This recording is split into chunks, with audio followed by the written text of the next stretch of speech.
Thank you sir. హరిగోసబడుతూ ప్రజలు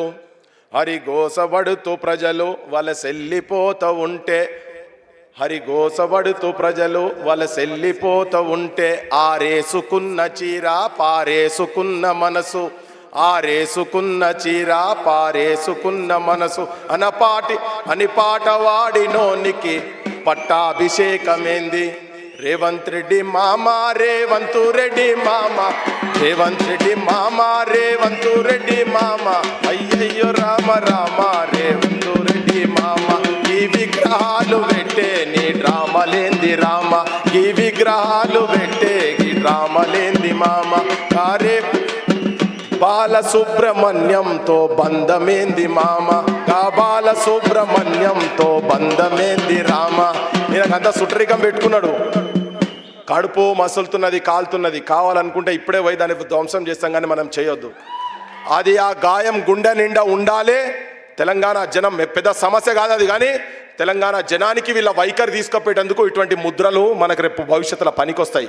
రేపు ఇంకా జూబ్లీహిల్స్లో పెడతారట కదా పెద్దది ఎన్టీ రామారావు విగ్రహాలు, ఇవన్నీ పెట్టి అసలు తెలంగాణ ఎవరు, తెలంగాణ చరిత్ర ఏందని చెప్పుకొని పోయేటువంటి పరిస్థితి ఉన్నది.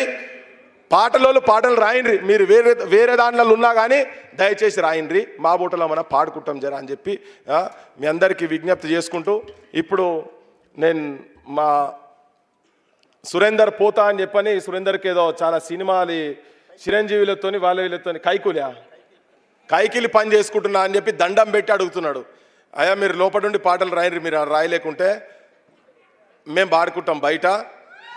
సరే ఇక తనను కూడా ఇబ్బంది పెట్టుడు వద్దు, సరే నువ్వు రా అన్న, 2 నిమిషాలు మాట్లాడినాక మాకు ఓపిక ఉన్నది బాగా. అందరికీ నమస్కారం అన్న. నమస్తే వెంకటక్క. అందరికీ నమస్కారం అన్న. మీరు మాట్లాడేదాకా నేను కూడా మాట్లాడాలి. చైతన్యవంతుని పుట్టినరోజు శుభాకాంక్షలు, ఒక తిరుగుబాటుదారుని పుట్టినరోజు శుభాకాంక్షలు. వీటన్నింటిని కలిపితే ఇప్పుడు అద్భుతంగా పెట్టిరు వేదిక. ధిక్కార స్వరానికి పుట్టినరోజు శుభాకాంక్షలు తెలియజేస్తూ ఈ వేదిక మీద మాట్లాడే అవకాశాన్ని నేను ఎందుకు అడిగినా అంటే, కైకిలి పని అన్న, కైకిలి పని చేయాలి. తెలంగాణ సాధించడం కోసం 14 సంవత్సరాలు నిర్విరామంగా పనిచేసిన. నేను ఎవరి దగ్గర డబ్బులు తీసుకొని ఏ వేదికలకు అటెండ్ కాలే, ఎవరి దగ్గర తెలంగాణ ఉద్యమంలో డబ్బులు తీసుకొని నేను పాటలు రాయలే. తెలంగాణ వచ్చినాక కూడా నా పాటను వాడుకొని ఎదిగిన ఛానల్స్ ఉన్నాయి, నా పాటను వాడుకొని ఎదిగిన వాళ్ళు ఉన్నారు, నా పాటను వాడుకొని నిలబడ్డ వాళ్ళు ఉన్నారు, నా పాటను వాడుకొని అన్ని రకాలుగా అనుభవించిన వాళ్ళు ఉన్నారు. నేను ఎప్పుడు పాటను అమ్ముకోలే, వాడుకోలే.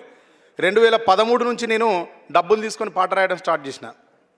కాబట్టి నాకు బాధ్యతలు ఎక్కువ, నా కుటుంబ బాధ్యతలు ఎక్కువనే ఉన్నాయి, వ్యక్తిగతమైన బాధ్యతలు ఎక్కువనే ఉన్నాయి, సాధించాల్సింది కూడా ఎక్కువనే ఉంది. కాబట్టి నేను ఇప్పుడిప్పుడే సినిమా రంగంలో ఏదో ఒక పేరు వచ్చింది, అక్కడ కూడా మన తెలంగాణలో ప్రతిభను గౌరవిస్తారు కాబట్టి, గుర్తిస్తారు కాబట్టి, వాళ్ళు చేరదీస్తారు కాబట్టి, దాన్ని ఆస్వాదిస్తారు మీరు కూడా తిరిగి. కాబట్టి ఆడ పని చేస్తానికి కైకిలి పని ఒప్పుకున్నప్పుడు కైకిలి పని చేయాలి.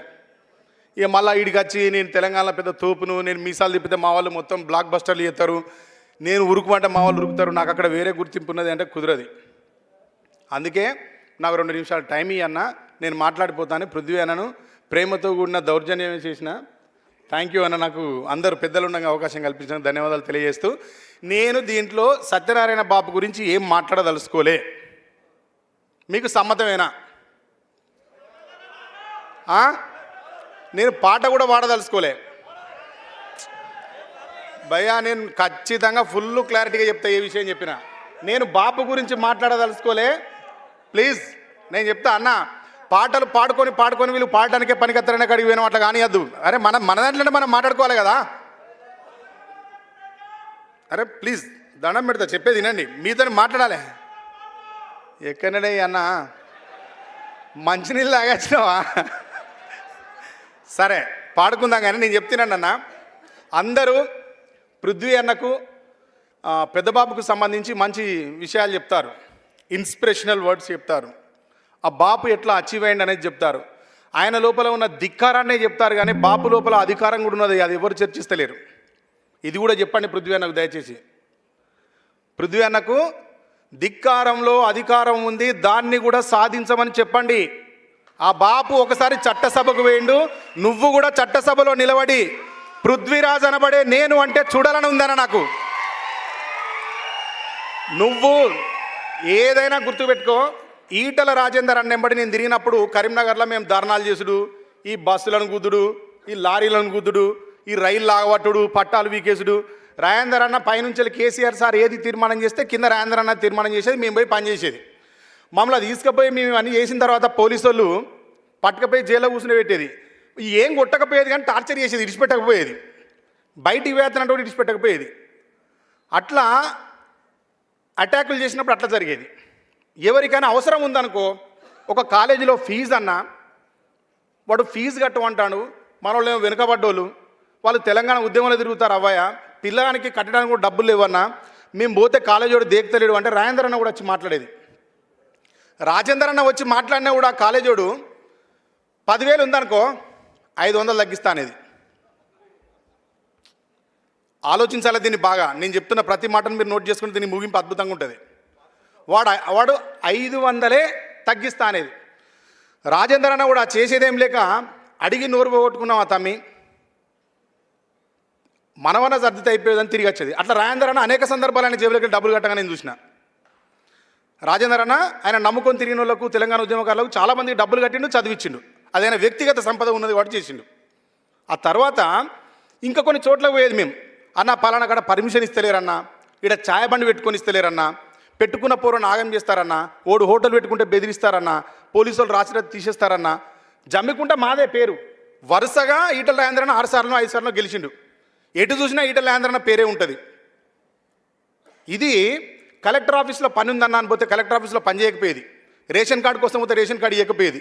నల్లా రాలేదు, నల్ల పంపు కోసం పోతే మా అక్కలో నల్ల వేయించాలని పోతే మా అక్క వాడకు పెద్ద మనిషి, తమ్మి ఇజ్జత్ పోతున్నారా జర చెప్పురా అంటే పోయి మాట్లాడితే రాజేంద్ర అన్న దానికోసం మాట్లాడితే కూడా ఏ ఆఫీసర్ స్పందించలే, ఎవ్వడు కూడా లెక్కలో తీసుకోలే.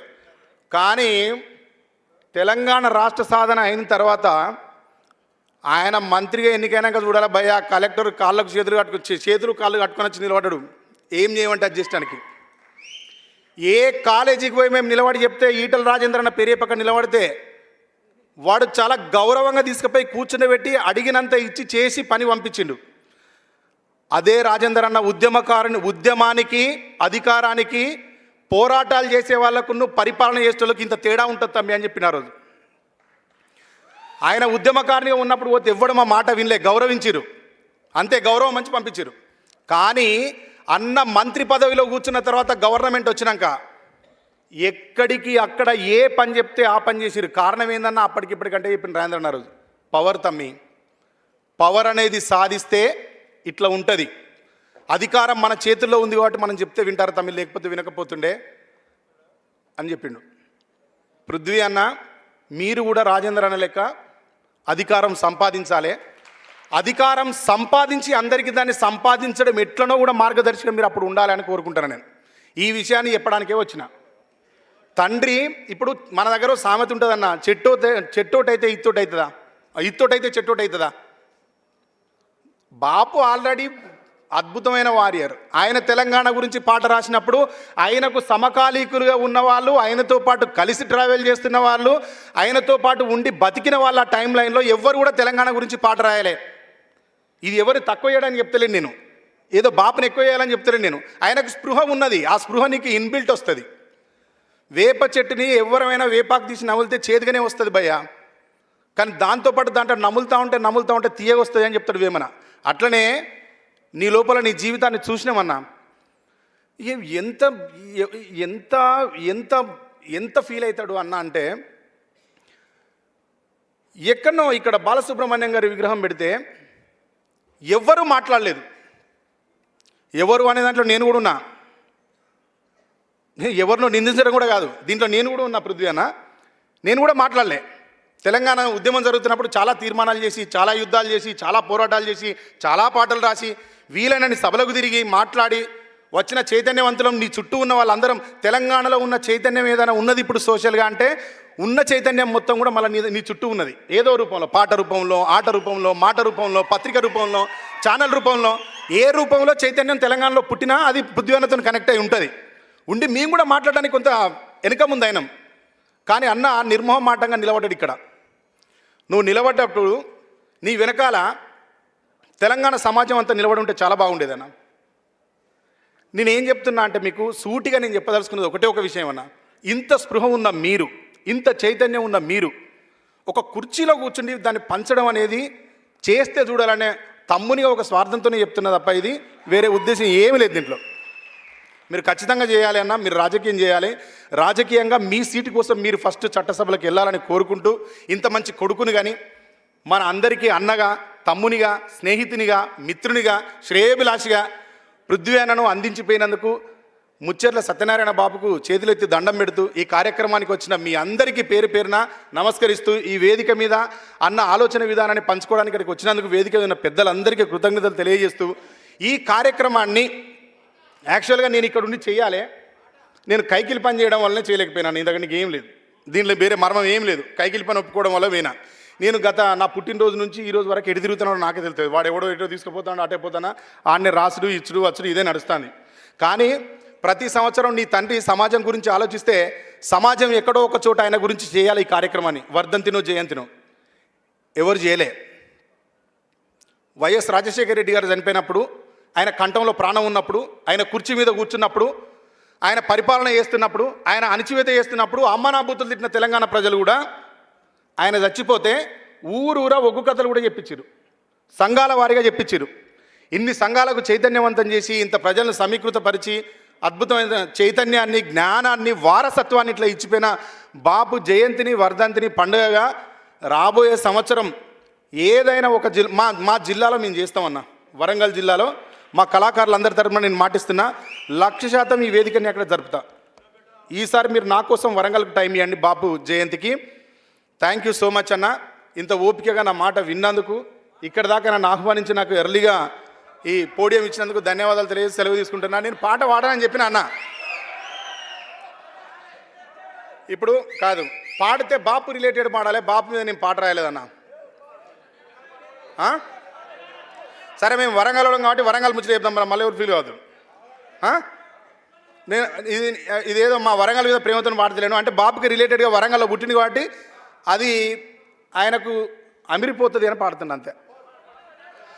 ఓరుగల్లు వనం కొత్త చిగురు దొడిగెనో, చిగురాకు దొడిగెనో, నింగి వంగి ఆ కొమ్మల ముద్దులాడెనో, ముచ్చటలాడెనో, మొగిలి చెర్ల మట్టి మీద పూలు పూసెనో, అవి పరిమళించెనో, ఆ పరిమళాలు మోసుకెళ్ళ గాలి వచ్చెనో, చేయూతనిచ్చెనో, రాలిన పువ్వులు కొన్ని రాగమెత్తుతుంటే, పూసిన పువ్వులు మొత్తం పోరుకు సై అంటే, నల్ల మల్లవనం కొత్త చిగురు దొడిగెనో, చిగురాకు దొడిగెనో, నింగి వంగి ఆ కొమ్మల ముద్దులాడెనో, ముచ్చటలాడెనో. Thank you.